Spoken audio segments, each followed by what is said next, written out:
Guys, mini kitchen তো অনেক কিছু ট্রাই করলাম। চলো আজকে রামেনটা ট্রাই করা যাক। তো এই রেসিপিটি করার জন্য এখানে আমি প্রথমে কতগুলো শুকনো মরিচ লাল করে ভেজে নিচ্ছি। এগুলো হতে থাকুক, ততক্ষণ আমি পেঁয়াজ আর রসুনগুলো ভালোভাবে কুচি কুচি করে কেটে নিই। পেঁয়াজ আর রসুনগুলো ভালোভাবে কুচি কুচি করে কেটে নিয়ে শেষ। আর এদিকে শুকনো মরিচগুলো হয়ে গেছে, এখানে আমি এগুলোকে এর ভিতরে উঠিয়ে নিই। শুকনো মরিচগুলোকে গুঁড়ো গুঁড়ো করে এর সাথে ভালোভাবে মিক্স করে দিই। এর ভিতরে হারিয়ে দিচ্ছি টমেটো সস। এরপর এগুলোর উপর আমি তেল গরম করে ঢেলে দিচ্ছি। করে এনে সে রামেনের জন্য সস তো তৈরি করে ফেললাম।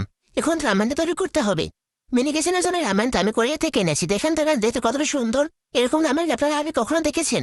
এই রামেনটার ভিতরে একটা মশলাও ছিল, দেখেন তারা দেখতে কতটা কিউট। রামেনটাকে আমি একটা কড়াইতে সিদ্ধ করে দিয়ে দিচ্ছি। সিদ্ধ করার জন্য আমি এখানে 2 পায়ে দিয়ে দিচ্ছি। এই পানির ভিতরে মশলাটা ভালোভাবে দিয়ে দিচ্ছি। এখন ঢাকান দিয়ে কিছু প্রয়োজন এটাকে রেখে দেবো, ভালোভাবে যেন সিদ্ধ হয়ে যায়। গাইস দেখেন এগুলো খুব ভালোভাবে সিদ্ধ হয়ে গেছে। এখানে আমি প্লেট এগুলোকে উঠিয়ে নিচ্ছি। কোরিয়ানরা তো রামেনের ভিতরে ডিম খেতে খুব পছন্দ করে, তাই আমি এখানে 2টি ডিম ভালোভাবে ভেজে নিচ্ছি। গাইস কোরিয়ান এসে রামেন তো তৈরি করে ফেললাম। এগুলোকে খেতে হয়তো 2টো চপস্টিক লাগবে, তবে এখানে 2টো চপস্টিক বানিয়ে নিয়েছি। দেখেন তো কেমন হয়েছে। এই চপস্টিকগুলো দিয়ে আমি রামেনগুলো খেয়ে দেখিয়ে দিচ্ছি কেমন হয়েছে। গাইস রামেন তো সেই মজা হয়েছে। আপনারা কে কে খেতে চান আমার চলে আসুন। আজকের ভিডিও এ পর্যন্তই। পরবর্তী ভিডিওর জন্য অপেক্ষা করে সে ভালো থাকবেন। বাই।